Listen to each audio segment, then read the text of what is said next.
Bismillahirrahmanirrahim. Assalamualaikum warahmatullahi wabarakatuh. Waalaikumsalam Waalaikumsalam warahmatullahi warahmatullahi wabarakatuh. wabarakatuh. Waalaikumsalam warahmatullahi wabarakatuh. Baik, selamat malam ya rekan-rekan mahasiswa semuanya ya. Pada hari ini kita ingin melanjutkan ya di sesi ketiga ya dalam mata kuliah Value Based Marketing ya. Sebentar, kayaknya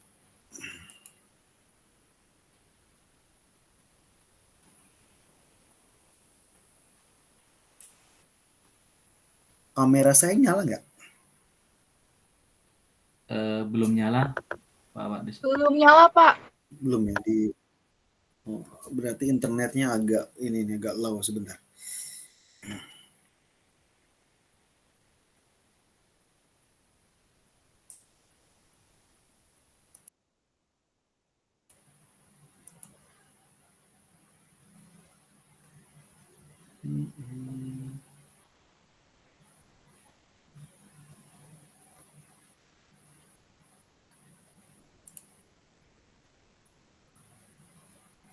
Sudah saya nyalakan, cuma mungkin karena internetnya agak ya, nah agak berat ya berarti baru muncul ya.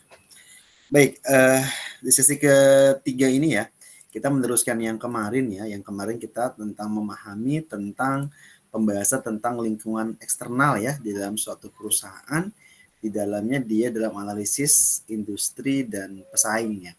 Tapi sebelum itu, kemarin pernah saya bilang ya ke teman-teman, saya akan menjelaskan tentang kemarin tuh ada pertanyaan tentang apa sih Pak bedanya harga teman gitu ya, harga pertemanan dan sebagainya gitu. Nah nanti di akhir setelah saya menjelaskan ini akan saya bahas ya tentang yang kemarin yang berhubungan ya tentang apa sih yang namanya harga teman itu, seperti apa dia di dalam kontribusi dalam bisnis kita gitu kan. Nah hari ini kita melanjutkan yang kemarin. Yang kemarin kita membahas tentang yang namanya lingkungan eksternal. Lingkungan eksternal dalam suatu perusahaan, di dalamnya kita dalam menganalisa bisnis ya, dalam menganalisa industri dan para pesaingnya itu apa di situ. Nah, kemarin kita sudah membahas tentang lingkungan bisnis ya, kemudian juga melakukan analisis bisnisnya seperti apa. Nah, sekarang kita akan berbicara tentang yang namanya 5 kekuatan persaingan yang dapat mempengaruhi profitabilitas suatu perusahaan ini apa. Kemudian klaster dan konsep di dalam persaingan terkini itu yang akan kita bahas. Mengulas yang kemarin ya tentang arti dari lingkungan bisnis, dikatakan oleh Wilson bahwa bisnis itu memiliki 3 konsep yang luas. Dia punya fakta yang objektif, realitas yang jelas, yang dapat diukur dan dapat didefinisikan. Yang kedua adalah faktanya dia subjektif, adalah merupakan karakteristik khusus tergantung dari interpretasi dan prestasi individu pada umumnya. Yang ketiga adalah pembagian antara organisasi dan lingkungan tidak jelas, dan lingkungan yang tercipta itu didefinisikan oleh individu itu sendiri. Nah, penting bagi seorang dalam menekuni suatu bisnis ya, maupun itu seorang manajer, seorang direktur, bahkan di dalamnya adalah kepala-kepala bagian yang memang membantu seorang manajer di dalam mencapai goal targetnya. Dalam menganalisisnya, tetap organisasinya ini dengan harus memiliki berbagai macam alasan-alasan yang jelas. Sehingga alasan ini nanti dengan sendirinya akan membuat bisnisnya itu cepat berkembang. Mulai dari memahami tentang kaidah lingkungan bisnis secara fundamental ya, yang berpengaruh terhadap aktivitas bisnis, misalnya lihat dari terhadap pasarnya, teknologinya bagaimana, tenaga kerjanya bagaimana. Kemudian apalagi aktivitas operasional, seperti dia ada peluncuran produk baru, ada rekrutmen stafnya bagaimana, dan kajian teknologi yang dalam hal ini manufaktur yang membutuhkan identifikasi faktor-faktor lingkungan dan perubahan dalam rangka untuk memastikan kesuksesan bisnisnya itu apa. Kemudian setelah itu adalah laba dan organisasi yang baik bagaimana. Ini merupakan hal penting nih dalam kaitannya dengan kondisi lingkungannya seperti apa. Kemudian setelah itu ada rencanakan strategiknya bagaimana, yang harus turut mempertimbangkan kemungkinan ya adanya perubahan dalam lingkungan bisnis itu apa, ada perubahannya. Nah, dalam analisis bisnis yang kemarin sudah saya jelaskan ya, ada yang namanya phase ya. Phase ini dia merupakan kepanjangan dari political, antara ekonomi, antara sosial, dan teknologi pada umumnya. Ini merupakan kekuatan yang di lingkungan yang mempengaruhi berbagai macam aktivitas bisnis.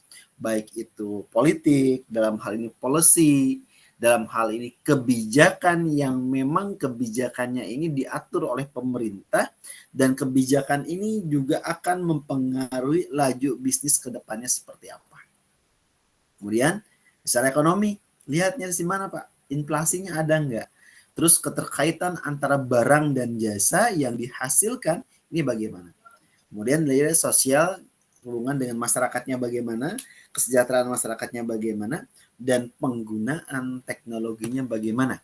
Yang semua itu merupakan susunan kekuatan lingkungan yang pada umumnya dengan sendirinya itu dikuatkan, sehingga faktor dalam kekuatan lain seperti adanya legal ya, tentang legalitas, tentang hukum ya, tentang ekologikal ya, dengan berhubungan dengan lingkungan sekitar ya, kemudian juga dengan namanya kompetitif. Ada nggak sih kompetitifnya yang muncul sehingga istilahnya menjadi leverage C. Nah, jadi le ini adalah berhubungan dengan legalnya bagaimana, kemudian ekologikal bagaimana, kemudian political, kemudian E-nya adalah ekonomik ya, kemudian S-nya sosial, T-nya teknologi, C-nya adalah kompetitif.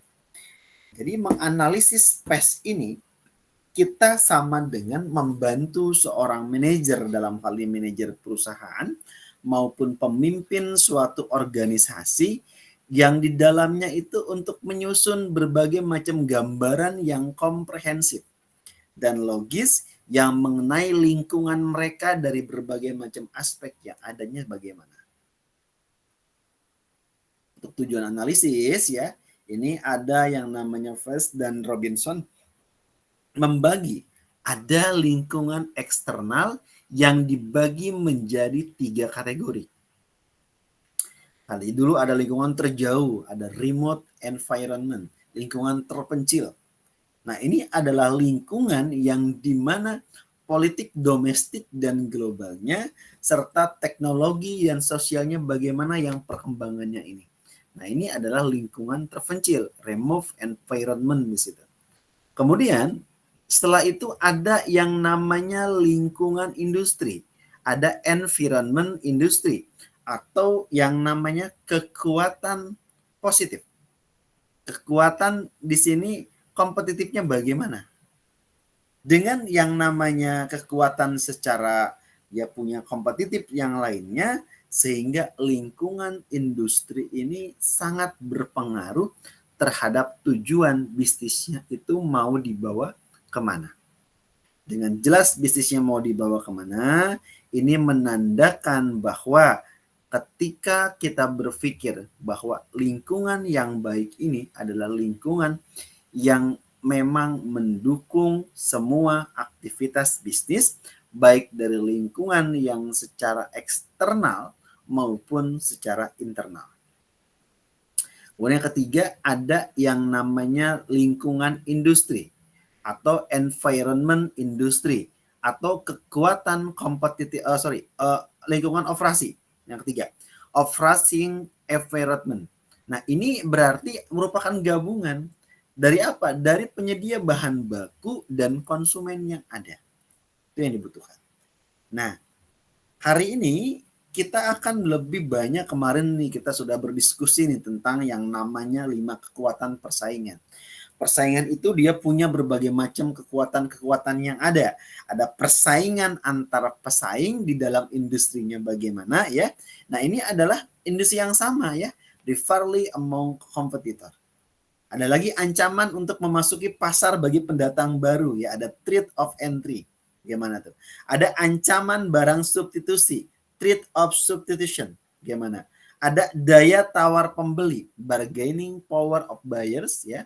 Ada daya tawar penjual, bargaining power of suppliers. Ini yang kemarin sudah kita bahas ya di dalam pemahaman tentang lingkungan bisnis. Nah, bagaimana? Saat ini kita akan melanjutkan dengan materi yang kemarin sudah kita jelaskan, tadi adalah pengantar yang saya jelaskan, tentang persaingan. Berbicara persaingan adalah hal yang lumrah dan hal yang wajar di dalam suatu bisnis. Bisnis yang baru ataupun bisnis yang lama, pasti akan selalu ada yang muncul baru. Pasti akan ada terus-menerus yang baru yang dia muncul, dan dengan sendirinya kemunculan itu bisa menjadi pesaing di dalam suatu bisnisnya itu. Dengan pesaing bisnisnya itu, mau tidak mau, suka tidak suka, kita akan bisa memperhatikan bahwa ternyata suatu bisnis yang baik adalah suatu bisnis yang bisa bertahan dengan berbagai macam lingkungan, dengan berbagai macam keadaan. Dulu pas pandemi COVID, hampir kurang lebih 3 tahun itu pandemi COVID itu.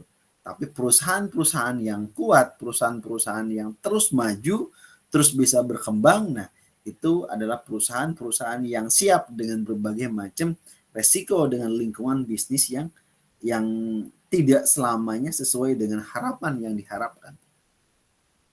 Ada berbagai macam intensitas persaingan yang tergantung pada beberapa faktor berikut ini.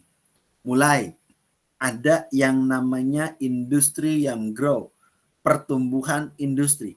Industri yang tumbuh ya berarti adalah industri yang dari tahun ke tahunnya selalu mendapatkan profit yang lebih menguntungkan dari tahun ke tahun. Dan dia terus berkembang ya.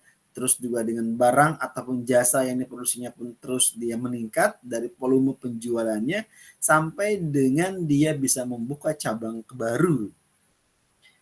Yang kedua, ada yang namanya biaya tetap atau fixed cost. Biaya tetap ini otomatis dan biaya yang namanya penyimpanan ya.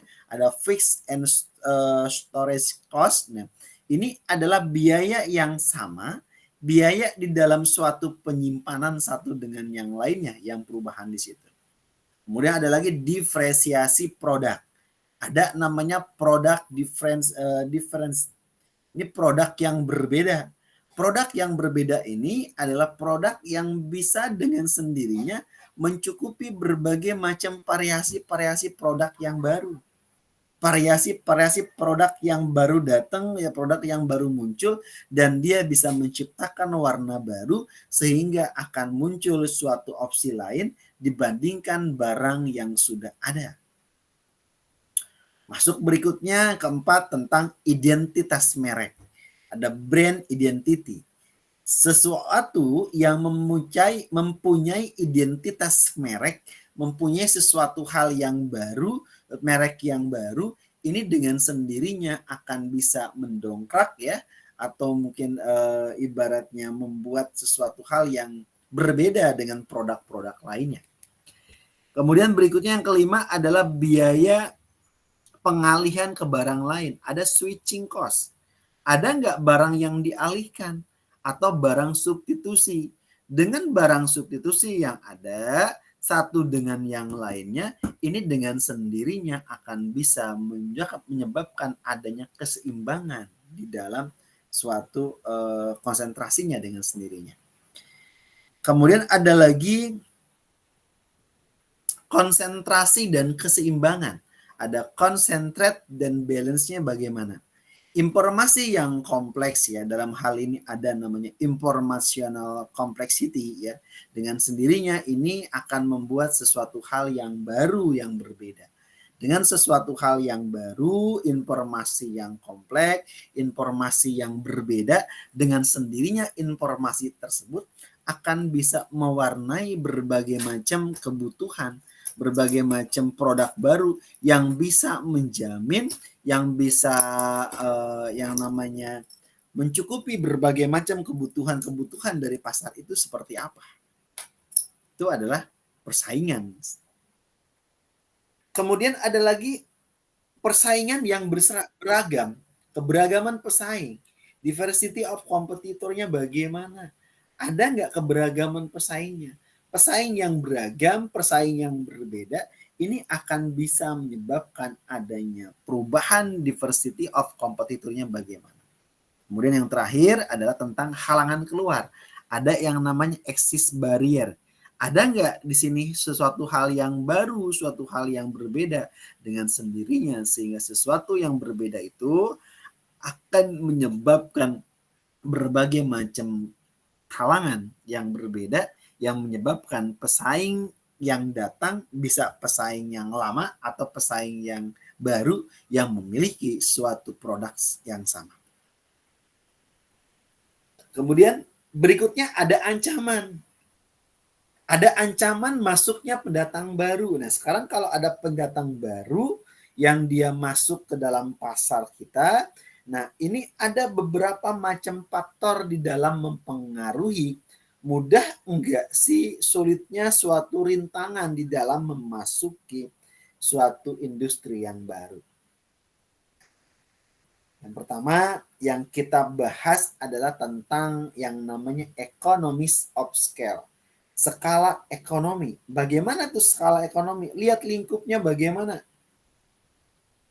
Dengan lingkupnya yang berbeda, dengan lingkupnya yang memiliki skala yang berbeda, dengan sendirinya skala ini akan menyebabkan sesuatu hal yang berbeda tergantung dari skopnya. Berbicara tentang konsep ekonomi yang di dalamnya dia merujuk yang namanya adanya penurunan biaya ya, baik dia per unit ya, atau jumlah penurunan produksinya meningkat. Artinya apa? Artinya semakin banyak barang atau jasa yang dia produksi akan semakin murah biaya di dalam memproduksi produk tersebut. Ada dua jenis utama di dalam skala ekonomi. Yang pertama, ada yang namanya skala ekonomi internal. Nah, apa tuh skala ekonomi internal? Ini terjadi pada suatu perusahaan itu sendiri ya, karena peningkatan adanya kapasitas produksinya. Misal, ada terjadi perbedaan antara spesialisasi tenaga kerjanya bagaimana. Yang kedua, ada pembelian bahan baku dalam jumlah yang besar atau diskon kuantitasnya bagaimana. Yang ketiga, adanya penggunaan teknologi atau mesin yang lebih efisiennya seperti apa. Yang kedua, ada yang namanya skala ekonomi eksternal. Tadi internal ya, sekarang eksternal. Ini terjadi karena pertumbuhan industri yang secara keseluruhan atau dukungan dari lingkungan eksternalnya bagaimana. Contohnya, ada namanya infrastruktur pendukung dari pemerintahnya bagaimana. Ada yang namanya klaster industri, seperti ada Silicon Valley misalnya untuk teknologi. Manfaatnya apa? Manfaatnya skala ekonomi ini dia memiliki manfaat misalnya menurunkan biaya produksi jadi lebih murah.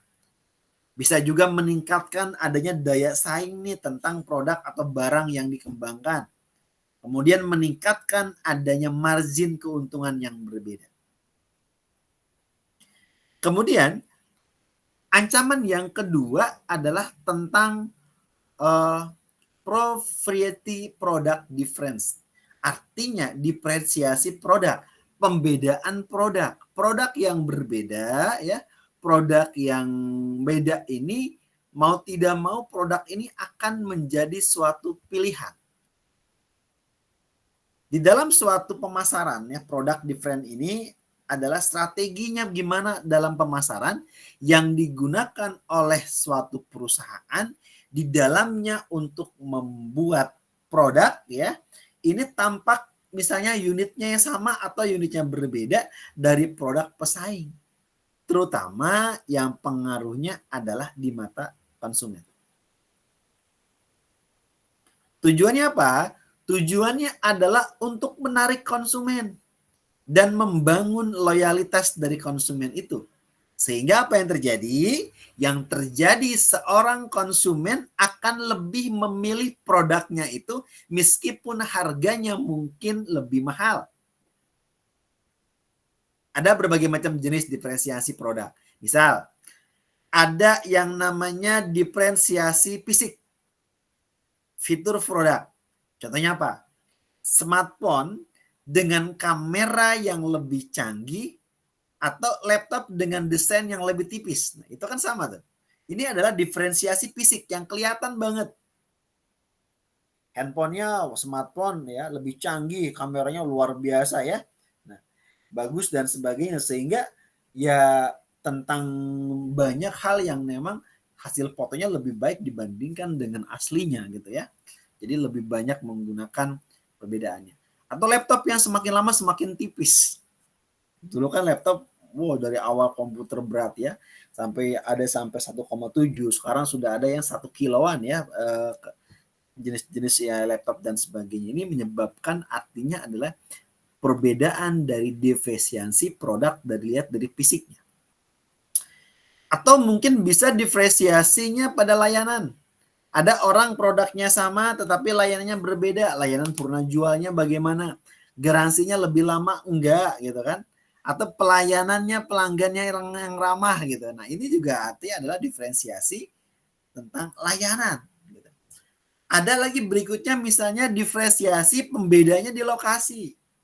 Ya, contoh, misal ada toko kopi yang dibuka di lokasi yang strategis, misalnya yang dekat kampus atau perkantoran, sehingga toko ini menjadi tempat inspirasi, menjadi tempat untuk ibaratnya melepas penat sambil bekerja ya. Nah, ini adalah merupakan diferensiasi lokasi yang berbeda, yang menyebabkan dia memiliki keuntungan, dia memiliki sesuatu hal yang baru di dalam tokonya. Atau bisa juga depresiasi citra atau merek. Dia punya branding. Dengan punya citra, otomatis produknya misalnya produk fashion yang diasosiasikan dengan gaya hidup yang mewah, ya kan? Contoh ada misalnya Gucci misalnya ya, atau Louis Vuitton. Nah, itu kan juga merek-merek yang ibaratnya dia memiliki sesuatu hal yang punya nilai ekonomi atau citra atau branding yang mahal. Kemudian ada lagi diferensiasi harga. Produk yang sama dijual dengan ada yang menggunakan versi minimum ya atau versi murah, ekonomis, ada juga yang dijual dengan menggunakan versinya adalah versi premium. Sehingga berbeda harganya. Versi premium dengan sendirinya akan lebih mahal. Manfaatnya apa? Depresiasi produk ini manfaatnya adalah membangun citra dan loyalitas si merek itu. Bisa juga mengurangi tekanan persaingan dari harganya.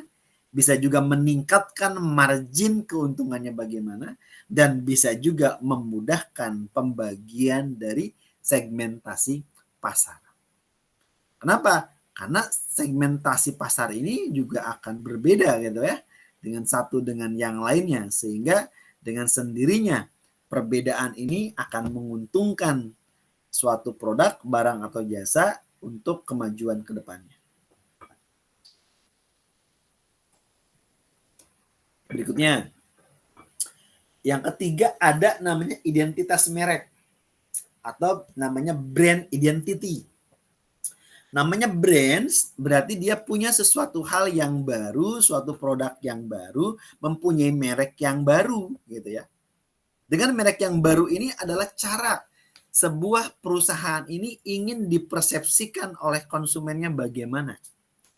Ini biasanya mencakup ya semua elemen visual ya, baik itu elemen verbal atau mungkin emosional ya, yang memainkan tentang reputasi atau citra merek di mata publiknya bagaimana. Kalau lihat komponen-komponennya ini jelas ya, harus komponen utamanya dia harus punya, pertama adalah nama merek.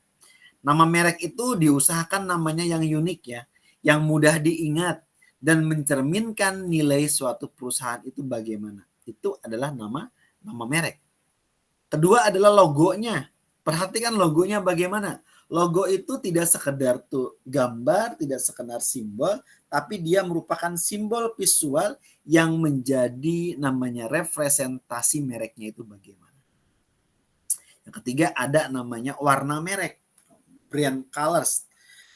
Brand color juga sama nih, warna yang konsisten yang digunakan ya untuk ibaratnya misalnya warna merah untuk Coca-Cola misalnya, itu kan yang tertarik ya. Keempat ada juga tipografi, gaya huruf yang khas. Dia punya gaya huruf yang khas yang memperkuat kesan profesional atau kesan kreatifnya bagaimana. Yang kelima, ada dia punya slogan atau tagline-nya bagaimana. Slogan itu dan tagline itu harus dalam kalimat pendek ya, yang mencerminkan nilai dan janji merek itu. Misalnya, just do it. Itu kan produknya punya slogannya, tagline-nya punya Nike, sepatu Nike itu. Jadi just do it. Kemudian yang keenam, ada misalnya suara merek. Ada brand voice. Gaya komunikasi yang konsisten. Ya kan, membangun suasana yang formal, suasana yang lebih santai, atau mungkin suasana yang lebih inspiratif. Yang tujuh, ada nilai dan visi mereknya. Bagaimana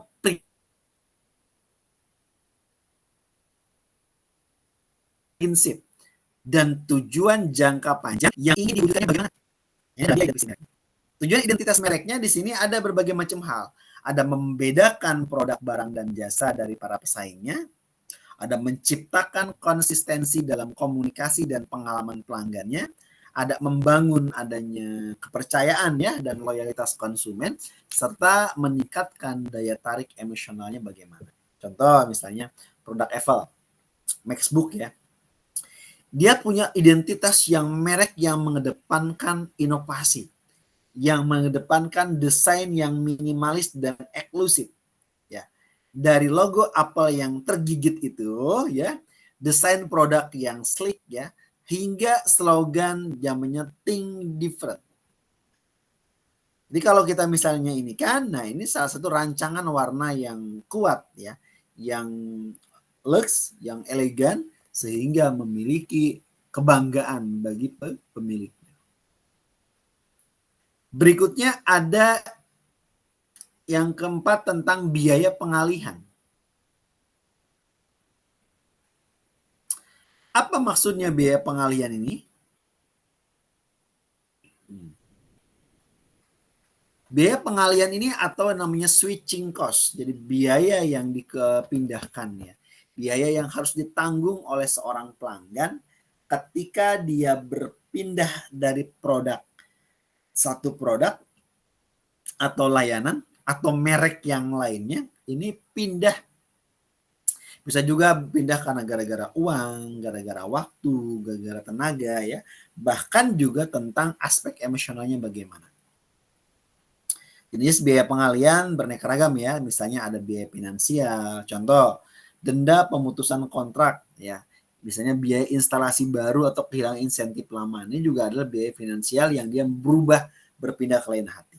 Atau biaya waktu dan tenaga, waktu yang diperlukan untuk belajar ya menggunakan sistem baru dan pelatihan lebih lama misalnya. Atau biaya emosional dan psikologisnya bagaimana? Dengan ketidaknyamanan karena harus meninggalkan layanan yang sudah familiarnya bagaimana. Lagi biaya sosial dan atau komunitas. Contohnya adalah kehilangan akses ke komunitas, baik itu pengguna atau forum dukungan dari merek yang lama. Kemudian lagi biaya risiko. Apa biaya risiko di situ? Biaya tentang produk, biaya tentang kualitasnya bagaimana. Ini berbagai macam hal ya. Contoh, ada kasus misalnya seorang pelanggan yang ingin pindah dari Android ke iPhone. Ya, dia harus memindahkan data tuh, membeli ulang aplikasi yang baru, menyesuaikan diri dengan sistem yang baru, bahkan juga dia menciptakan adanya switching cost yang tinggi. Karena berbeda penggunaan iPhone dengan Android. Kemudian dalam dunia pendidikan misalnya, mahasiswa misalnya ada mata kuliah yang kurang atau mata kuliah yang tidak lulus, kemudian dia harus mengambil kembali atau pindah kelas ya dengan pengambilan semester pendek atau mungkin pindah kelas ke bawahnya, ke adik kelasnya gitu. Nah, ini adalah salah satu termasuk kasus dari pengalihan, ada biaya tambahan. Kemudian bagaimana strategi bisnis dalam terkait dari switching cost ini? Ada meningkatkan switching cost, ini bisa membuat pelanggan lebih loyal ya. Dia membuat namanya program loyalitas, ada kontrak jangka panjang ya. Ada juga memutuskan switching cost-nya bagaimana. Lihat di situ ada mulai dengan menjadikan strategi untuk menarik pelanggan ya dari berbagai macam kompetitor yang ada. Kemudian yang kelima ada yang namanya kebutuhan modal. Bagaimana kebutuhan modalnya? Kebutuhan modal dalam hal ini capital requirement. Nah, kebutuhan ini adalah kebutuhan yang harus dipenuhi di dalam mencari sejumlah dana atau sumber daya keuangan ya yang dibutuhkan oleh individu atau baik perusahaan atau organisasi untuk memulai dan menjalankan pengembangan usaha atau proyeknya itu bagaimana. Ada berbagai macam jenis nih kebutuhan modal. Ada modal awal, ini misalnya startup capital ya. Ya untuk mendirikan usahanya, dia punya pembelian peralatan, ada sewa tempat, ada legalitas dan lain sebagainya. Misalnya ingin buka kafe dengan membutuhkan modal untuk peralatan dapur, untuk meja, kursi ya, bahan baku awal dan sebagainya. Ada lagi modal kerja, ada working capital misalnya. Tentang biaya operasionalnya bagaimana, gaji karyawannya bagaimana, pembelian bahan bakunya bagaimana, biaya listriknya bagaimana, dan lain sebagainya. Tujuannya apa? Untuk menjaga yang namanya kelangsungan usahanya. Ada lagi modal investasi, ada capital expenditure atau capex ya. Nah, ini adalah pembelian aset yang dibeli jangka panjang. Misalnya dia beli mesin baru, beli kendaraan operasional, sampai dengan dia juga berbeda tentang ekspansi gedungnya bagaimana. Yang keempat ada lagi modal cadangan atau reserve capitalnya bagaimana. Dana darurat atau dana cadangan di dalam menghadapi resiko yang tak terduga ya, seperti dalamnya ada krisis keuangan ya, krisis ekonomi, bahkan di dalamnya ada penurunan penjualannya bagaimana. Ya, sumber-sumber kebutuhan ini di dalamnya bisa dilihat ada yang namanya owner equity, punya modal sendiri, atau modalnya pinjam ke bank, pinjaman bank, atau investor yang baru, atau mitra usaha, atau pendanaan eksternal, bisa venture capital, atau mungkin crowdfunding di sini. Kemudian hibah atau bantuan dari pemerintah.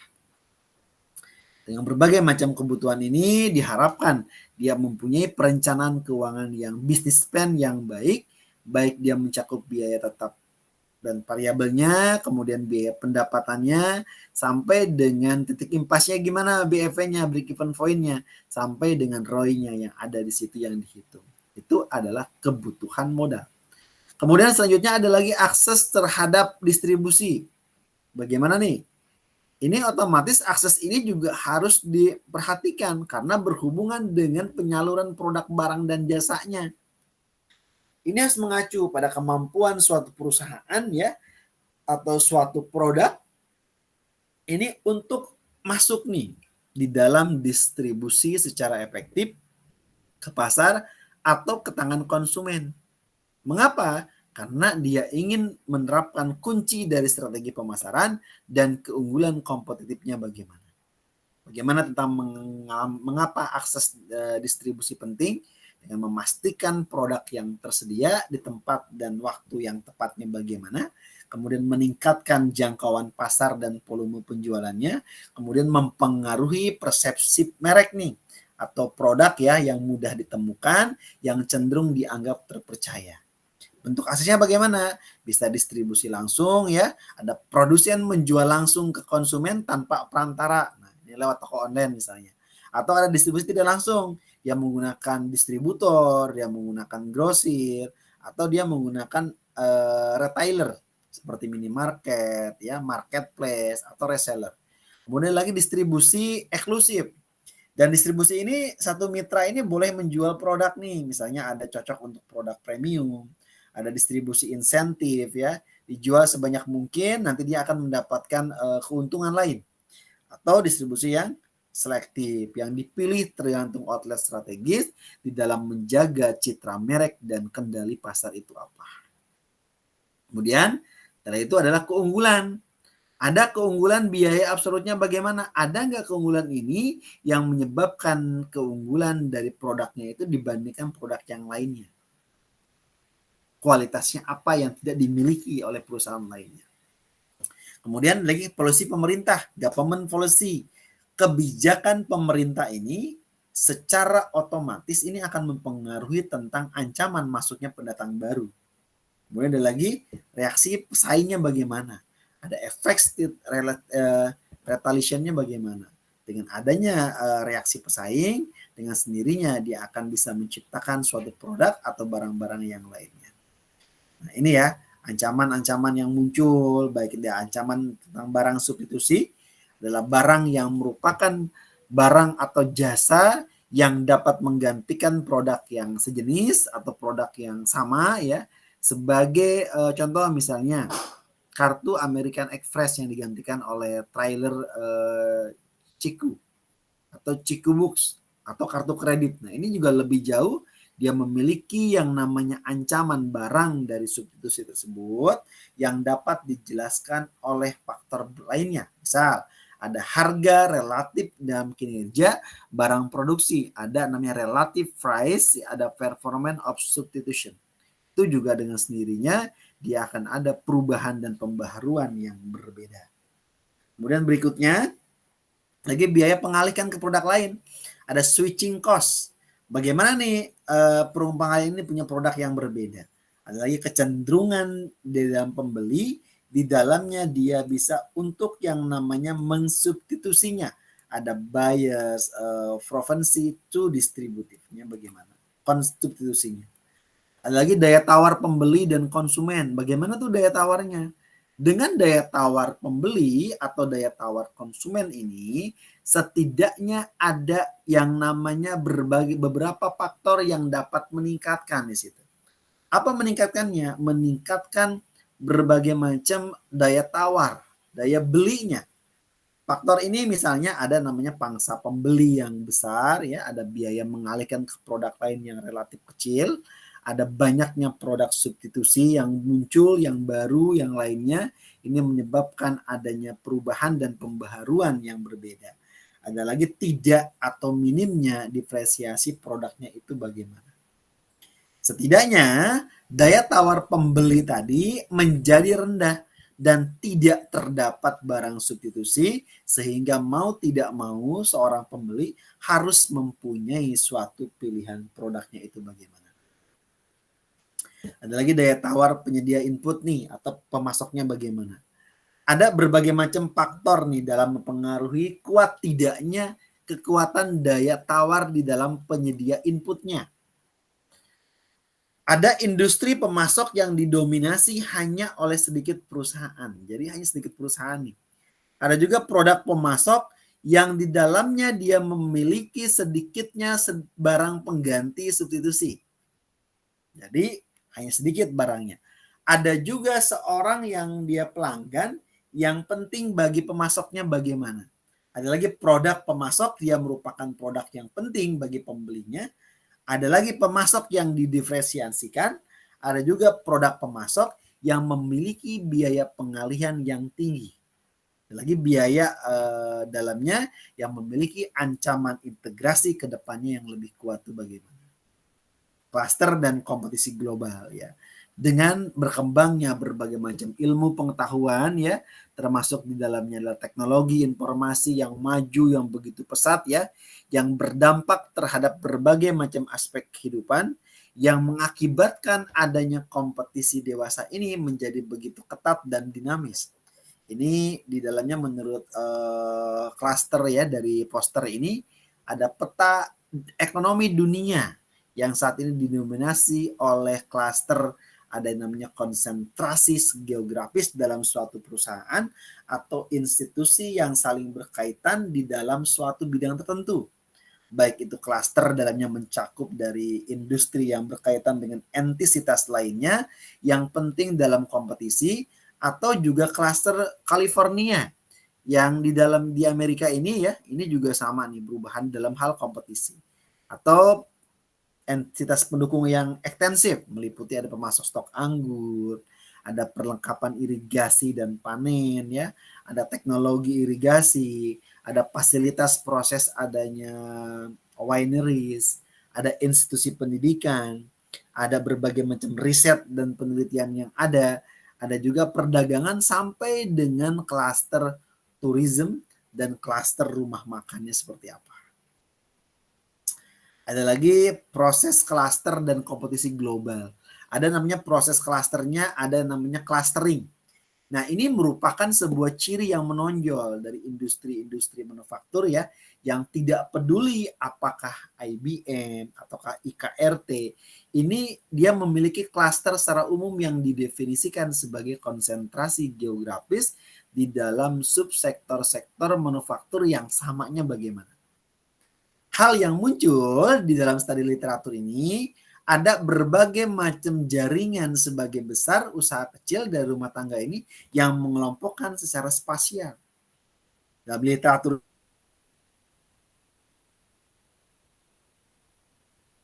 ada jaringan network. Ini juga ada industri. Industri ini adalah kawasan daerah yang menjadi fokus studi terhadap berbagai macam dan di mana industri-industri berlokasi dan mengelompokkan dirinya sendiri. Bagaimana kalau klaster ini mampu mempengaruhi kompetisi global misalnya?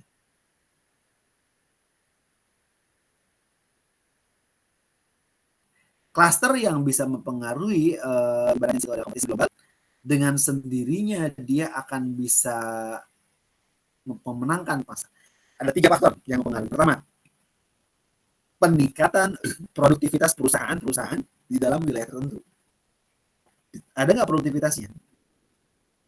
Dengan produktivitas yang ada satu dengan yang lainnya, maka dia akan meningkat dengan sendirinya. Yang kedua, ada namanya klaster mendorong arah dan langkah inovasi. Ada nggak klaster baru? Ada nggak inovasi baru? Gitu. Ketiga, ada klaster menciptakan stimulus untuk penciptaan formasi bentuk bisnis baru yang pada gilirannya dia akan bisa menciptakan memperkuat klaster itu sendiri. Lagi IKRT mengenai pola multi lokasi. Ada berbagai macam pola yang mencolok nih dalam identifikasi ini. Pertama ada IKRT yang tidak mempunyai pola bipolar dan tidak ada dominasi wilayah metropolitan. Yang kedua ada lagi namanya di luar wilayah metropolitan Jawa misalnya. Banyak IKRT yang terkonsentrasi secara spasial di kota-kota kecil terutama di wilayah pesisir pantai misalnya. Yang ketiga adalah menyoroti pola umum IKRT terutama dominan di daerah pedesaan. Itu ya yang bisa disampaikan di dalam lingkungan eksternal atau bisnis di dalam suatu perusahaan dengan sendirinya. Baik, sebelum lanjut ke sesi pertanyaan, saya presensi dulu ya. Mohon teman-teman yang presensi yang sedang di jalan diinfokan jika memang temannya ada di rumah.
C3 belum saya masukkan ya.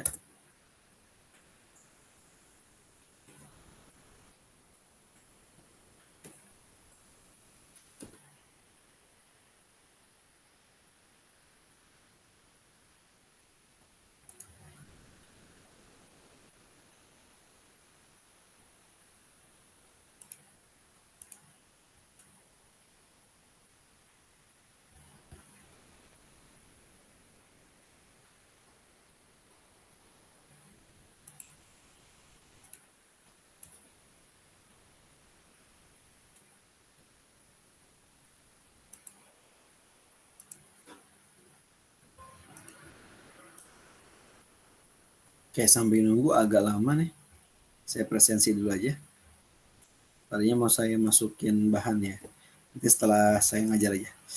Baik, di sesi ketiga Sinta Yulia ada. Hadir, Pak. Oke. Dede Imam Ali. Hadir, Pak. Nur Anastasia. Hadir, Pak. Hadir. Nadah Lutfia. Hadir, Pak. Oke. Weli Nopitasari Lagahu. Weli Nopitasari. Ada di room nggak? Weli. Ada di room, Pak. Ada di ya. room. Kita ada. Oke. Galih Purnama. Hadir, Pak. Oke. Nia Cahyani. Hadir, Bapak. Oke. Niluh Ika Putri Agustin. Hadir, Bapak. Gok Mariana.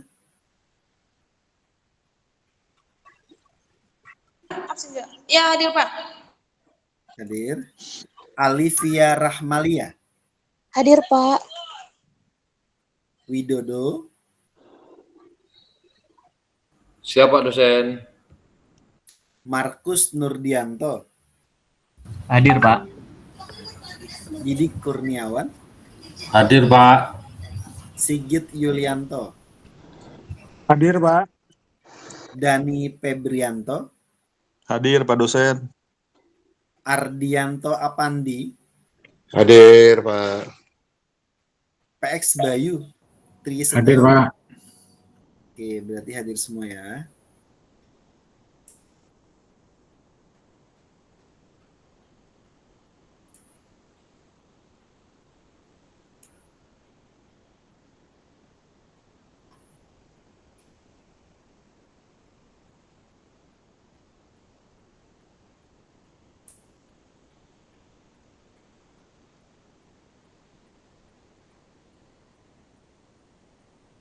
Baik, sebelum kita ke sesi pertanyaan, nanti pembahasan kita masih lingkungan eksternal ya. Kemarin saya pernah tuh ngomong sama teman-teman tuh, terkadang teman ini unik gitu ya. Kenapa bilang unik gitu ya? Karena seorang teman ini biasanya mau tidak mau terkadang membuat kita itu berubah ya dibandingkan dengan apa yang mau kita inikan gitu. Tidak semua teman itu mendukung bisnis kita. Tidak semua teman itu juga mendukung apa yang kita inginkan, apa yang kita perjuangkan. Gitu. Terkadang jika kita berbisnis, teman-teman kadang-kadang malah identiknya mereka menawar dengan semaunya mereka. Makanya kemarin saya bilang nanti di hari Jumat akan saya jelasin nih tentang yang berhubungan tentang bisnis bubar karena harga teman misalnya. Saya membuat kenapa dikatakan sebagai ini? Nah, terkadang ketika kita mulai suatu bisnis namanya usaha baru 2-3 tahun itu adalah tahapan merintis sesuatu. Biasanya seorang teman ini bukannya support, malah terkadang karena kita merasa kita sudah membuka perusahaan, teman ini menjadi seorang yang ibaratnya itu bukannya membantu, malah dia yang merugikan perusahaan yang kita bangun. Ya kan? Ketika harganya 10 juta, dia bilang kan, wah harga temannya dong bos katanya. Gitu. Jadi kalau misalnya harga teman itu lebih mahal dibandingkan dengan harga orang yang gak dikenal, harus seperti itu. Karena teman yang baik, dia akan mensupport usaha kita, tapi teman yang ibaratnya ngaku teman, nah ini akan menjadi benalu nih di dalam suatu bisnis usaha yang kita buat ini. Harga teman, kadang-kadang mereka merasa kenal ya, merasa dekat ya, merasa juga temannya punya bisnis ya. Nah, bukannya disupport ya, malah terkadang mereka ya tidak malu-malu untuk minta diskon atau harga khusus. Jangan pernah merasa kenal dengan mereka atau merasa dekat lalu seenaknya saja minta diskon. Nah, ini yang sering terjadi, padahal teman itu bukannya untuk menghancurkan, tapi dia harus bisanya mensupport. Harga teman ini juga harga jual bisnis teman ini juga sudah dihitung nih matang-matang sedemikian rupa dan seadil-adilnya. Biar apa? Biar di semua kalangan misalnya bisa membelinya. Kok masih bisa ditawar lagi dengan alasan pertemanan gitu ya. Padahal itu sudah ngepres banget, untungnya juga sudah dihitung, harganya tidak terlalu mahal juga, untungnya cuma tipis. Harga teman yang sesungguhnya itu bukan harga minta diskon, tapi bayar dengan harga normal, lalu lakukan support, promosikan bisnisnya ke teman, kamu di media sosialnya, itu baru teman yang sejati. Gimana cara menghadapi teman yang jancok kalau saya? Yang suka minta harga teman. Caranya, ini cara menjawabnya. Bilang kalau ini sudah harga pas. Jelaskan di harga pasaran seperti apa ya, jelasin. Kemudian jelaskan kualitas produknya seperti apa ya. Kemudian kalau masih nawar juga, lewatin. Gak usah jualan ke teman yang jancok, seperti tinggalin aja. Ya kan? Tawar-menawar itu sebenarnya boleh saja, tapi harus diikuti dengan adanya kuantiti yang diambil. Katakan harga 10 juta satu piece-nya. Katakan kalau harganya bisa berubah jadi 9,5 juta, boleh, tapi belinya 10 biji atau belinya selusin 12 gitu. Nah, itu kan jadi ada harga selisih. Nah, itu nggak masalah, tapi kuantitinya juga diambil. Yang menyatukan kita bukan harga teman, tapi harga reseller. Harganya sama, silahkan dia untuk menjual kembali ke orang lain dengan harga yang lebih mahal, tidak masalah. Ini bisa sama-sama saling menguntungkan satu sama lain tanpa mengurangi keuntungan dan modal kita. Orang yang minta harga teman itu biasanya adalah contoh mental miskin. Kenapa? Karena orang-orang kaya di luar sana yang mereka berkumpul bersama-sama dengan orang kaya juga. Kenapa mereka bisa kaya? Karena mereka bersedia mendukung di dalam cycle mereka. Mereka menjaga kepentingan satu sama lain. Di dalam cycle-nya itu saling mendukung. Maka tumbuhlah lingkaran-lingkaran kekayaan di dalamnya secara alami yang saling menguntungkan satu sama lain. Ini adalah teman yang bermentalnya adalah mental support yang bermental kaya, tapi bukan teman yang harga miskin. Jack Ma pernah berkata, ketika berjualan ke teman dekat dan keluarga, berapapun yang Anda jual ke mereka, mereka akan selalu berpikir Anda sedang mencari untung dari uang mereka. Dan semurah apapun Anda jual ke mereka, mereka tetap tidak menghargainya. Ini menurut Jack Ma. Jadi jualan jangan sama teman dari orang yang tidak dikenal saja dan dianggap mereka akan lebih support dan mendukung usaha kita ke depan. Gitu ya. Itu yang inti yang dari saya kemarin yang membahas tentang yang namanya harga pertemanan itu seperti apa. Monggo silakan saya buka sesi pertanyaan ya. Monggo silakan. Boleh di chat box atau boleh raise hand, silakan.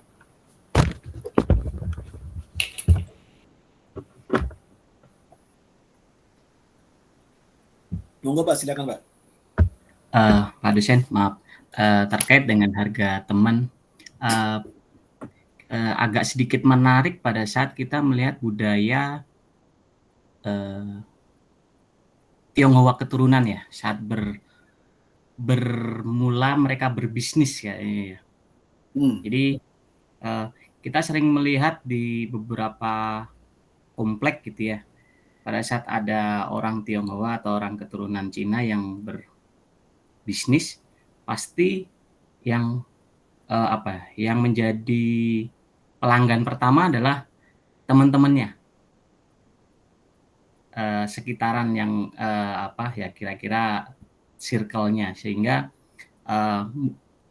mereka mendukung atas bisnis itu.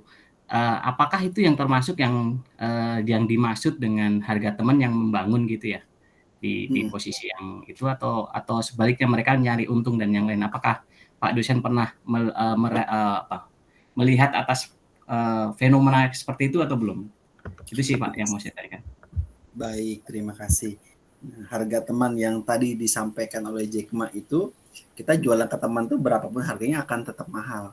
Dan terkadang itu bisa merusak pertemanan kita, Pak.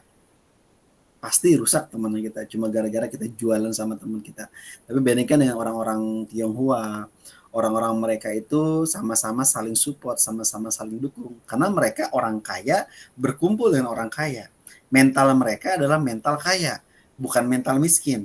Kalau orang teman kita jualan kemudian dia nawar, berarti dia mental miskin. Nah itu adalah bukan orang yang support, tapi dia adalah orang yang akan menghancurkan bisnis kita.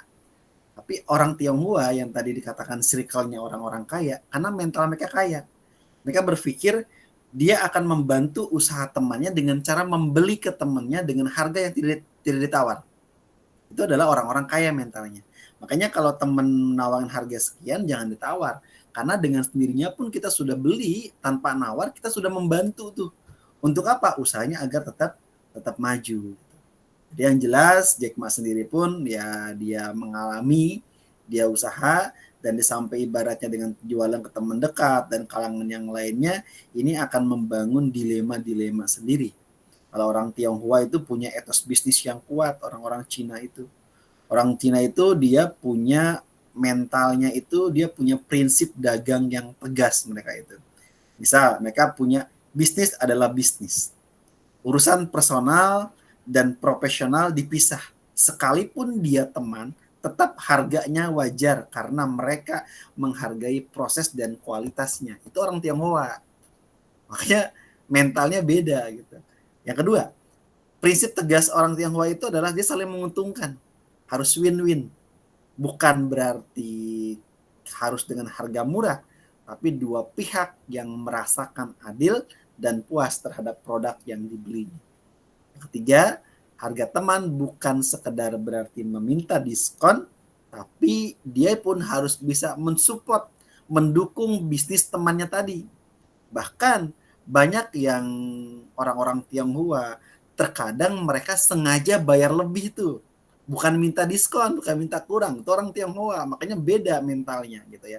Jadi kalau misalnya kita dalam mengolah bisnis, masih ada teman kita yang minta harga teman, ya, padahal mau teman-teman jual berapapun, semurah apapun, teman kita akan menganggap bahwa itu harganya tetap dia belum murah gitu. Jadi agak sulit karena mentalnya beda. Harga teman itu justru adalah harga kejujuran, karena teman sejati itu adalah orang yang dukung bisnis, bukan yang minta dirugikan. Seperti itu. Saya pengalaman pribadi dalam hal harga teman itu sering sih. Kadang saya dalam hal membuka di bidang di startup, di perusahaan startup, di konsultan, kadang-kadang kalau dia minta jasa kita, kadang-kadang bilang harga teman dong, segala macam dong gitu. Nah, kadang-kadang saya tidak memberikan harga itu. Misal, saya mengadakan suatu pelatihan itu misalnya pelatihan 2 hari dengan harga investasi misalnya 3,5 juta. Terus teman minta tuh, oh harganya ini dong, harga teman dong, bayar separuh dan segala macam. Itu kita untuk bayar paks hotel aja, untuk bayar ibaratnya makan siang 2 hari dan penginapan pasti kan akan lebih tekor kita, kalaupun itu biayanya udah dihitung sedemikian rupa gitu ya dengan 3,5 itu. Karena saya tanpa merusak harga teman, saya bilang kalau mau ikut sama, kalau mau saya kasih marketing. Sok cari 10 peserta. Cari 10 orang dengan harga yang 3,5 tadi, kamu gratis. Nah, jadi tuntutnya dibalik. Dia suruh kalau dia mau gratis, cari orang. Kalau dia mau gratis, dia harus bawa orang lain, ibaratnya marketing yang kita berikan. Member get member. Atau diberikan tentang yang namanya upah biaya marketingnya gitu. Nah, itu tidak akan merusak harga teman. Bahkan dia akan terpacu tuh si teman tadi untuk membantu mengembangkan bisnis kita. Sama produk, misalnya kita jual laptop, harga misalnya 10 juta. Dia minta, harga teman dong, bayar separohnya 5 juta. Boleh 5 juta, tapi cari 5 orang dengan harga segini, saya kasih nih harga separohnya. Bahkan 10 orang atau 8 orang, saya kasih gratis buat kamu. Tapi orang 10 orang tadi harus beli ke saya dengan harga segitu. Itu mental orang Indonesia pada umumnya seperti itu. Makanya saya biasanya kalau dalam hal cara menolak orang-orang yang minta harga teman, biasanya saya karena basicnya adalah marketing, biasanya saya mainkan di mainkan di member get member, mainkan di cara itu biar mereka tidak tersinggung di dalam kita menjawabnya gitu. Seperti itu sih. Kadang-kadang kalau misalnya mentalnya mereka berat ya agak sulit karena mereka identiknya selalu ingin harga lebih murah, kadang-kadang berapapun harga kita akan terus ditawar sama mereka. Ini istimewanya orang-orang Indonesia karena orang-orang pada umumnya tidak terbentuk mentalnya mental entrepreneurship, terbentuknya mental pekerja yang dia kerja digaji dengan pola lama dan segala macam sama gitu. Itu yang menyebabkan mereka perubahan-perubahan gitu. Itu sih yang jadi ininya mereka gitu. Makanya saya kadang-kadang melihat miris pola pikir dan mindset kebanyakan orang-orang Indonesia itu kan dari ibaratnya orang-orang kaya Indonesia kan paling kurang dari 1% ya. Ngeri juga sih. Jadi mentalnya memang mayoritas masih mental ke bawah gitu. Bahkan kalau lihat dari mental para pejabat sendiri pun kan sama aja ya, mentalnya juga masih ada yang kurang baik ya. Ada mereka yang mengambil yang bukan haknya dan segala macam gitu. Itu mentalnya juga kan mental miskin, mental pengemis dan sebagainya. Makanya kan undang-undang perampasan aset buat para koruptor juga kan sampai sekarang juga belum disahkan kan. Karena kenapa? Karena itu akan memiskinkan mereka semua dan mereka ada ketakutan di situ untuk bisa berharap untuk bisa mereka mengambil yang bukan haknya. Intinya kembali ke mental sih. Mental kita, kalau kita mentalnya baik, kita mentalnya kuat seorang owner, mental kita adalah bukan seorang pekerja pada umumnya, kita akan kuat dan kita pun akan berteman dengan circle-nya teman-teman kita ada orang-orang mental-mentalnya mental owner semua, mental pengusaha semua. Kalau teman-teman bergaul 10 orang, teman terdekat teman-teman mayoritas adalah pekerja dengan gaji 5 juta sampai 10 juta, teman-teman akan mendapatkan gaji range-nya sama. 5 sampai 10 juta setiap bulannya. Karena teman-teman circle setiap harinya sama. Dan diomongin sama, yang dibahas sama, dan ketika teman-teman berbicara dan mau keluar dari zona itu pun teman-teman akan membuat suatu kebanggaan bersama-sama bahwa mereka sudah puas, mereka sudah nyaman dengan kehidupan kesejahteraan yang mereka dapatkan.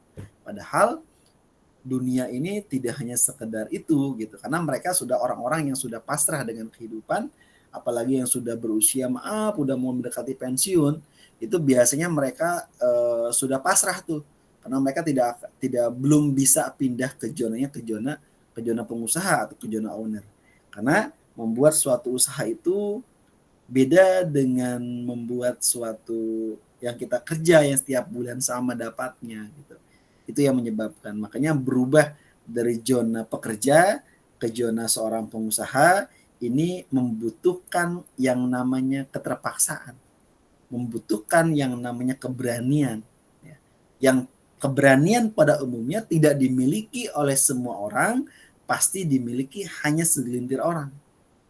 Karena mereka manusia lebih cenderung ingin mencari kepastian dibandingkan ketidakpastian. Kerja di perusahaan gaji sebulan 20 juta pasti. Kenapa? Karena yang dia dapatin setiap bulan sama. Anda jadi pengusaha, Anda keluar dari tempat kerja, gaji Anda, omset Anda, keuntungannya berbeda-beda. Ada yang 5, ada yang 20, ada yang minus 20, ada yang dapat 100 dan sebagainya. Sehingga dikalkulasikan itu berbeda dan itu bahkan akan lebih tinggi lagi. Makanya mental dan mindsetnya itu berbeda. Dengan mindset yang berbeda, mental yang berbeda, tidak hanya dimiliki oleh orang-orang Tionghoa, orang-orang Cina, orang-orang Jepang dan sebagainya, tetapi kita sendiri pun bisa. Mental karakter dibangun itu bukan dibangun oleh orang banyak, tapi diri sendirilah yang bisa merubahnya. Diri sendirilah yang bisa mendapatkan mental kita seperti apa. Sehingga yang terjadi apapun, kalau mental kita adalah seorang pembisnis, mental kita seorang decision maker, kita tidak akan pernah takut dengan yang namanya perkembangan zaman, tidak akan pernah takut dengan sesuatu hal yang tidak pasti. Itu identiknya. Jadi makanya win-winnya diusahakan kita membangun suatu pertemanan, cycle pertemanan kita dengan orang-orang yang memang mayoritas adalah orang-orang pembisnis. Sehingga kita sendiri pun akan menjadi pembisnis yang luar biasa dibandingkan dengan teman-teman kebanyakan. Berteman dengan orang yang menengah ke bawah boleh, sekedar kita melihat biar kita tidak sombong ya. Kita berbagi dengan orang yang berkurangan dan segala macam, silahkan gitu ya. Karena kalau kita bisa membantu banyak orang itu paling baik. Kita nggak bisa bantu banyak orang, kita bantulah satu orang, dua orang. Kalau kita nggak bisa bantu satu orang, dua orang, minimal kita diri sendiri tidak menyusahkan orang lain. Itu kan kata Pak Presiden Prabowo kan mengatakan begitu. Jadi kalau kita bisa bantu, bantu. Nah, ketika kita mau merubah keadaan hidup, kita sendiri yang mau merubahnya keadaan kita seperti apa. Dan kita menjadi orang yang baik, kita menjadi orang yang tegas, menjadi orang yang punya mental yang kuat, itu akan menjadikan diri kita lebih bermakna dan lebih manfaat buat orang banyak. Silakan jika ada yang mau menambahkan, monggo.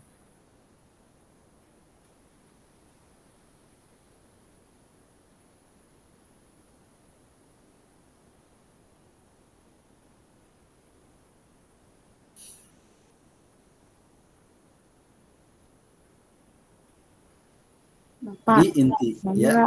mau tanya Monggo, Pak, silakan. kira-kira gimana ya Pak biar mental kita tuh lebih ke arah mental owner gitu? Karena dari pembicaraan yang Bapak sampaikan, saya agak kena gitu ya Pak ke hati tentang perihal terutama kayak kita nih kadang nggak enakan juga gitu. Jadi mindset kita tuh ke arah lebih karena ngerasa oh iya udah deket nih jadi kayak ngerasa nggak enak kalau kita lakukan hal-hal yang berpikir ke mindset owner gitu Pak. Jadi saya pertanyaannya gimana kita menerapkan supaya kita bisa berpikir ke arah mindset kita mindset owner. Baik. Sebenarnya kalau misalnya kembali ke mindset seorang owner itu kembali ke kita gini deh.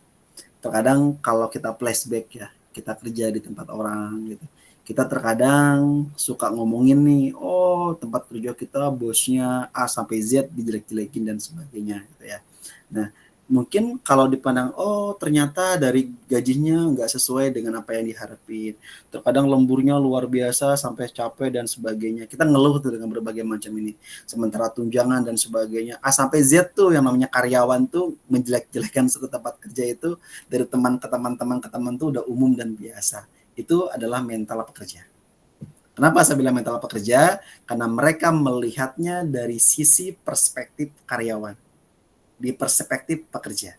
Tapi kalau dibilang dari mental owner, pikirnya gini, kalau kita kerja cuma sekedar kerja saja tanpa kita memberikan kontribusi lebih kepada perusahaan, perusahaan sudah memberikan kompensasi, sudah memberikan gaji kepada kita, nah sehingga owner pun dia punya hak buat ibaratnya meminta pekerjaan kita dituntaskan dengan selesai.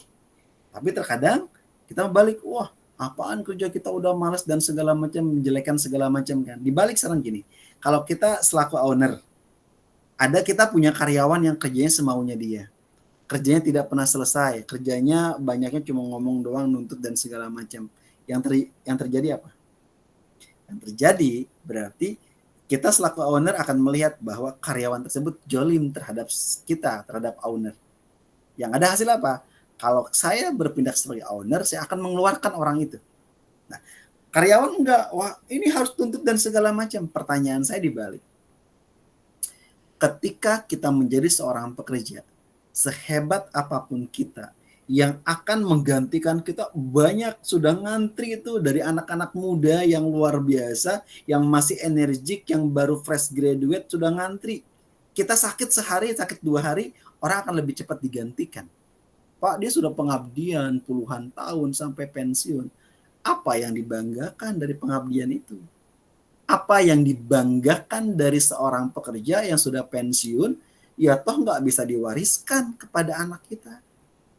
Pensiun tuh sebenarnya ibaratnya apa? Pensiun itu arti saya mengartikan itu adalah perusahaan sudah nggak butuh kita. Kita disingkirkan secara halus dengan pensiun.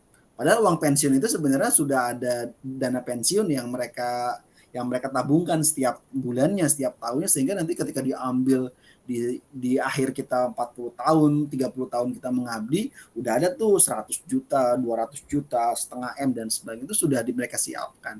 Jadi menurut saya hal yang paling rugi, harga uang 100 juta saat ini, katakanlah kita pensiun 25 tahun yang akan datang, kita akan mendapat setengah M. Setengah M di 20 tahun akan datang mungkin hampir sama dengan uang 50 juta zaman sekarang. Nilainya gede, terlihat sekarang. Tapi nominalnya 20 tahun akan datang kecil banget. Kenapa saya bisa bilang gitu? Teman saya yang kerja puluhan tahun, dia pensiun di usia 57, dapat pensiunan dari dia pertama bujang, dia masih belum menikah, pensiun 300 juta. Sekarang 300 juta itu bisa buat beli apa? Beli mobil satu misalnya.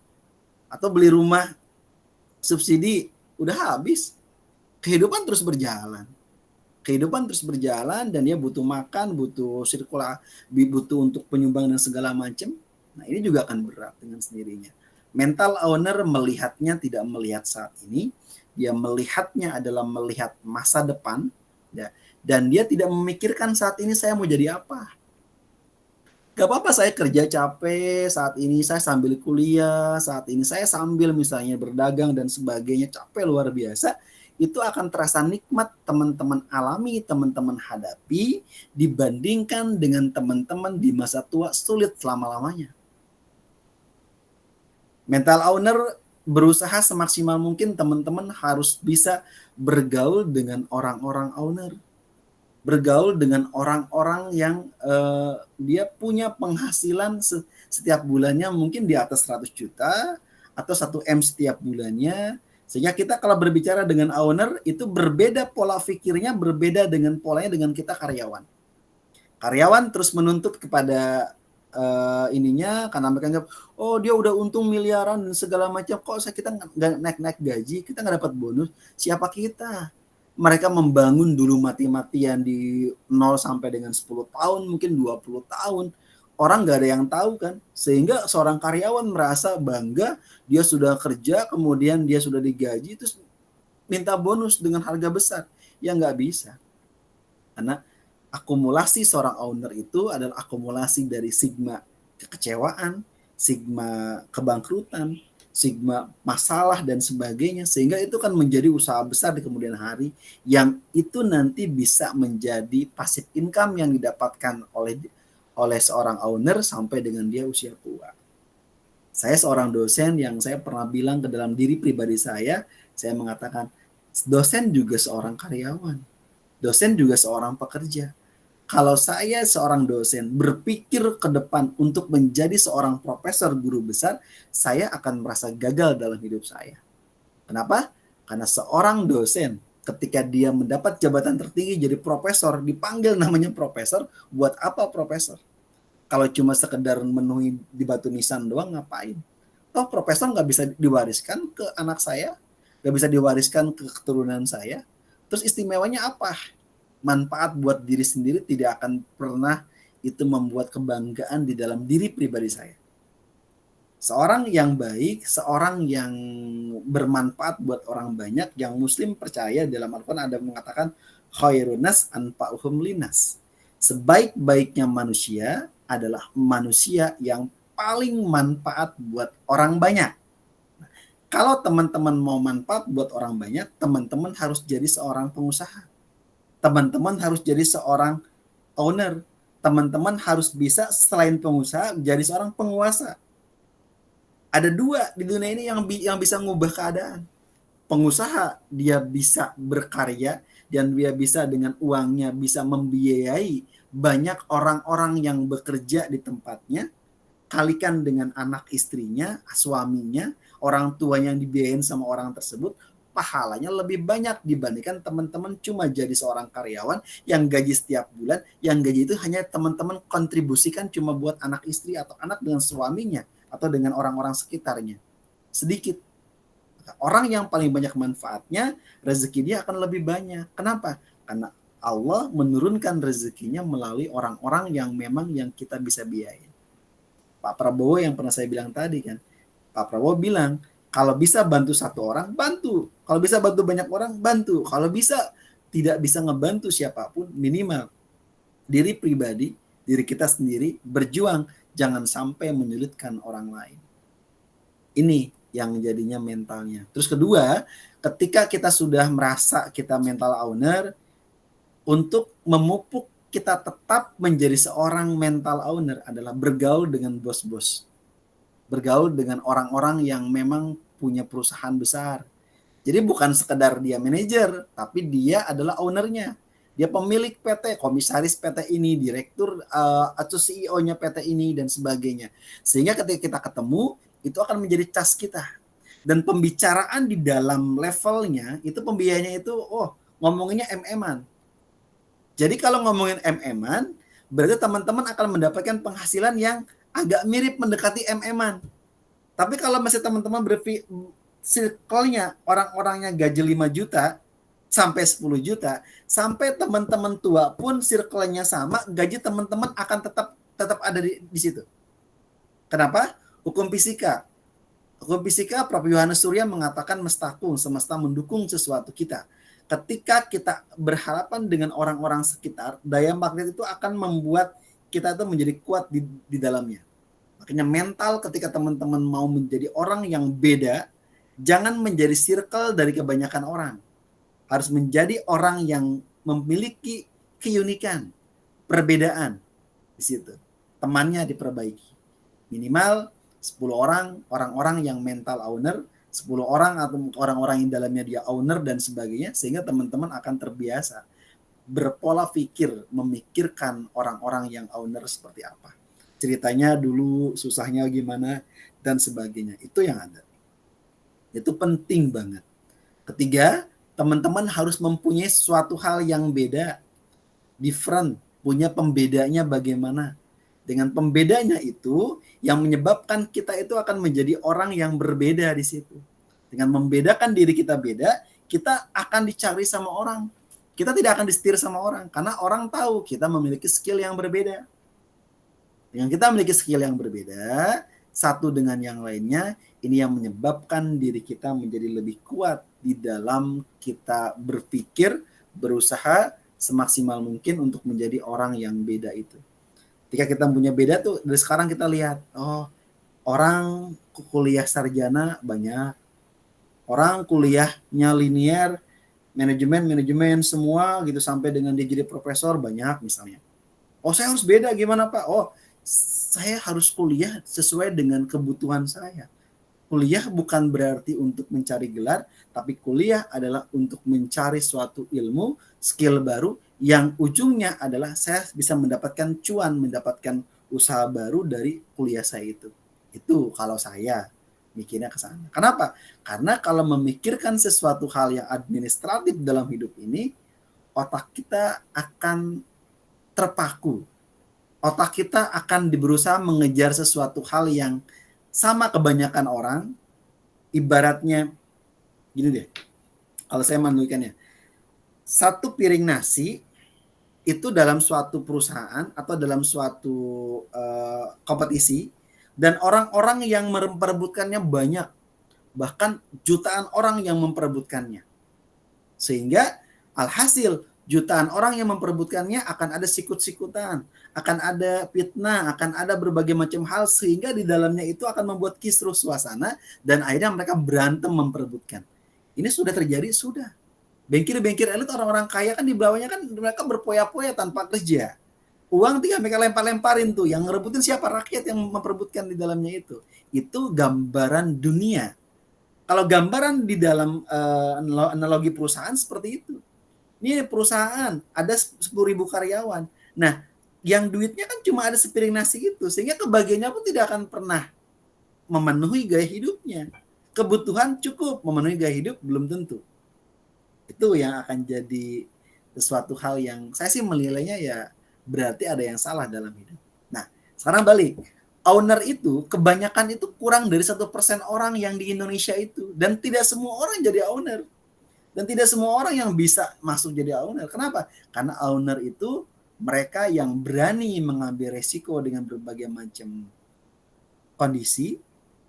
Kondisi itulah menyebabkan dia bisa hebat dari yang lainnya. Kalau kebanyakan orang ya sama. Jadi owner waktunya 24 jam ya. Ketika ibaratnya rezeki kan, kalau kita yakin Allah itu nggak rezeki kepada kita dengan berbagai macam caranya. Kenapa kita harus takut? Tapi manusia cenderung karena kita berpikir analisa, takut dari hal yang tidak pasti, sehingga kita memilih untuk aman dan nyaman. Aman dan nyaman di usia kita tua, kita tidak punya aset, tidak punya investasi, tidak punya apapun, yang ada hidup kita akan capek. Yang hasil jangan sampai terjadi dalam hidup kita ketika kita selamanya menjadi karyawan, tidak pernah menjadi CEO atau owner ya. Nah, kemudian kita nanti pensiun di usia 57 tahun atau 58 tahun. Kemudian setelah itu biasa kita dulu pernah punya jabatan, mungkin jadi direktur atau jabatan jadi rektor atau jabatan dari apa, tiba-tiba pensiun. Pensiun itu yang sering dialami sama orang-orang yang biasanya punya aktivitas padat, biasanya punya sekretaris, punya staf, punya supir dan segala macam, yang biasa hidupnya enak, tiba-tiba 5 tahun, 10 tahun dia harus pensiun, kemudian yang ada dia akan mengalami yang namanya post power syndrome. Post power syndrome itu adalah sesuatu hal yang tidak enak. Sesuatu hal yang dulunya punya jabatan, tiba-tiba nggak punya jabatan, yang ada adalah S3.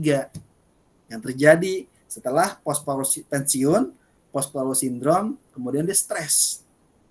Habis stres, dia stroke.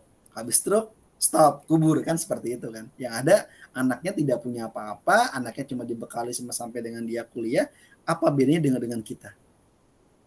Itu dipikirkan ke depan, itu PR kita bareng-bareng. Saya pun sendiri masih berjuang dalam hidup, karena owner itu berjuangnya seumur hidup, bukan berjuang saat ini. Ada orang yang kaya karena orang tuanya kaya, itu biasa. Tapi ada orang yang orang tuanya kaya, dikasih aset, dikasih suatu perusahaan, tidak bisa ngelola, bangkrut, ada. Ada orang yang tidak punya apa-apa, kemudian dia kaya, ada. Berarti kesimpulannya apa? Kaya dan miskin dalam hidup ini adalah kesempatan kita selama kita masih bernapas. Kita masih bernapas, kita masih bisa punya aktivitas, tidak ada hal yang tidak mungkin. Yang penting adalah kemauan kita, keinginan kita untuk bisa merubah keadaan hidup kita. Ya. Jadi intinya apa? Intinya adalah butuh yang namanya keberanian. Bangun cycle pertemanan adalah orang-orang owner, belajar ke mereka tidak sekadar kita belajar, tapi belajar mengalami mereka itu dulunya susahnya kayak gimana. Kita tidak bisa mencontek mereka dari dulu dan zaman sekarang, zamannya berubah. Setiap orang mempunyai kesuksesan dan keberhasilan yang berbeda-beda. Kuliah adalah ajang kita mencari ilmu, bukan berarti kuliah itu menjadi orang yang secara ini berani jadi seorang owner, belum tentu. Karena owner itu mental itu dibangun dari pribadi masing-masing gitu. Mungkin teman-teman bisa membandingkan dengan berbagai macam hal, dengan para pengajar, para dosen, itu masing-masing mereka punya style yang berbeda. Saya punya style yang berbeda dengan dosen kebanyakan. Mungkin teman-teman yang lain dosen selalu berbicara tentang teoritis dan sebagainya. Kalau saya berpikir sesuatu hal mental, karena mental itu sesuatu hal yang bisa mengubah hidup kita menjadi lebih baik lagi. Ke depan terus berjuang, karena teman-teman masih muda, teman-teman masih di usia 20-an ya, untuk menggapai sarjana ya. Dulu waktu saya kuliah dulu, saya dulu juga sama kayak teman-teman yang kuliah kelas karyawan ya, yang sambil kerja di PT dan sebagainya, ya kemudian sampai bergerak sampai kuliah doktor, dan sampai saat ini pun saya masih jadi mahasiswa di bidang IT, di bidang komputer, karena saya ingin ada suatu aset yang saya sumbangkan nanti ke depan itu untuk membangun suatu startup khusus yang memang mengetahui tentang dunia digital itu ke depan itu seperti apa, karena perkembangan zaman. Saya kuliah biasanya tidak sekedar hanya untuk gelar, tapi saya kuliah untuk mendukung sesuatu hal ke depan tuh, masa depan saya mau kemana, saya lengkapi dan saya butuhkan di situ. Karena semua pasti akan ada hikmahnya kok di balik itu semua. Karena saya berawal dari orang tua yang memang biasa aja gitu ya. Nah, berarti untuk mendongkrak saya punya teman-teman orang owner, dan saat ini pun saya alhamdulillah banyak orang owner yang memang di bidang pendidikan ya.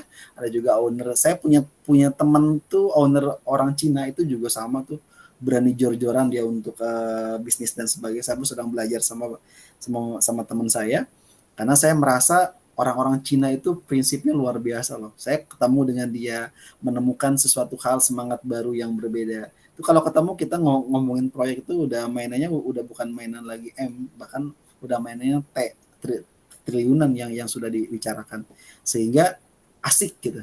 Kalau di dunia dosen itu ngomongannya tuh cuma ngomongannya biasa aja, pendidikan, pengajaran gitu ya, penelitian gitu. Jadi saya biasanya lebih suka belajar, lebih suka dengan orang-orang di perusahaan startup ya, karena dirangkap jadi lebih baik lagi gitu di bidang profesional seperti itu. Ke depan tetap semangat lah, karena jadi owner itu adalah pilihan, bukan salah satu ibaratnya keharusan. Karena kalau semuanya owner nanti bingung lah teman-teman nyari karyawannya siapa. Ya, jadi kalau bisa teman-teman mau jadi owner, saya dukung, luar biasa. Ketemu saya nanti next dia teman-teman sudah ini, kita jadi mitra. Saya selalu dengan teman-teman saya, dengan para mahasiswa yang pernah saya ajar, pernah ketemu saya maupun online maupun offline, ketika di kehidupan nyata nanti teman-teman sudah ketemu saya, jangan panggil saya Pak Dosen, karena kita di warga negara Indonesia adalah kita punya warga yang sama. Saya dosen hanya untuk di kampus, ketika di luar kita ketemu adalah partner bisnis, partner kerjasama dan sebagainya, kerjasama dalam hal yang menguntungkan satu dengan yang lain gitu. Karena seorang dosen bukan seorang dewa, saya pun tidak mau dianggap sebagai orang ini. Saya hanya ingin sharing knowledge. Saya ingin berbagi pengalaman, saya ingin berbagi suatu transfer knowledge yang saya tahu. Nah, sehingga nanti ke depan, di kehidupan ke depan, kita akan ketemu di dunia yang nyata, di masyarakat, kita akan berdiskusi, kita akan berdialog ya, memikirkan tentang bangsa ini seperti apa, dan kemajuan kita bersama-sama seperti apa. Itu yang paling penting esensinya. Jadi dosen itu bukan dewa, dosen itu bukan seorang yang hebat. Saya mengatakan dosen juga manusia. Makanya saya mengatakan diri saya dosen ketika saya berada di kampus. Ketika saya berada dengan teman-teman saya di startup, saya sebagai konsultan, saya sebagai profesional, saya mengatakan saya adalah orang praktisi yang di lapangan. Yang saya sedang menangani kasus, sedang menangani berbagai macam permasalahan di bidang pendidikan, ada juga di bidang perusahaan lain yang sedang dilikuidasi dengan teman-teman tim akuntan segala macam. Saya mengatakan mereka, saya adalah praktisi. Sehingga apapun yang kita lakukan di dunia ini, semuanya itu niatin dengan baik aja. Gitu. Jadi jangan berpikirkan profesi itu hebat dan sebagainya. Ingat loh, terakhir nih sebelum saya tutup. Manusia itu sawang sinawang.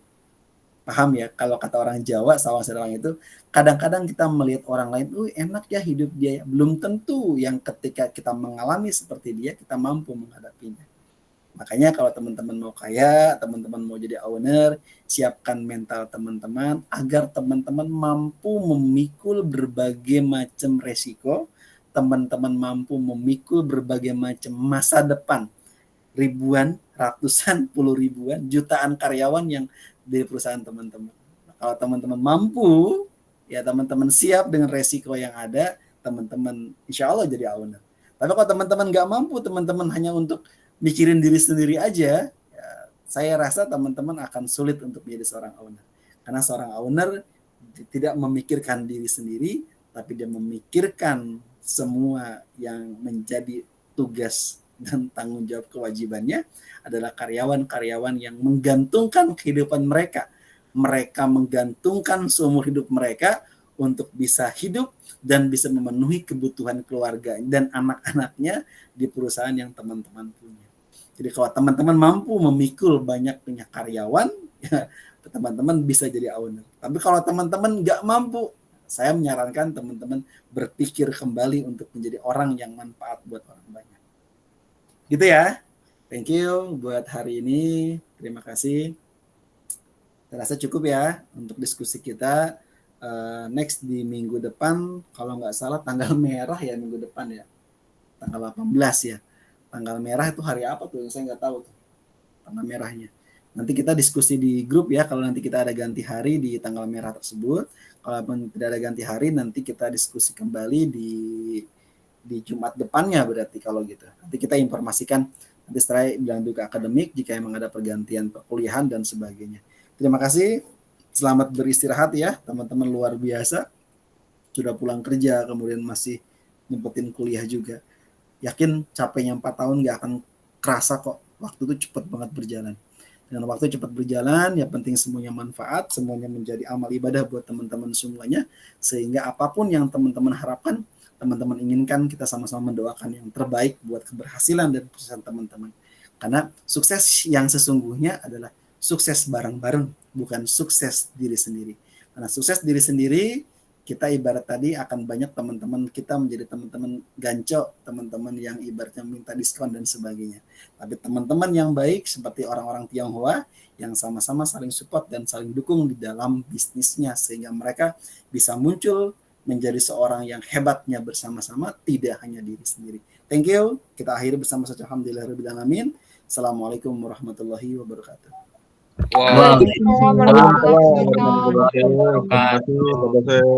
Sehat-sehat semua. Terima kasih Pak Arif. Sehat semua. Assalamualaikum.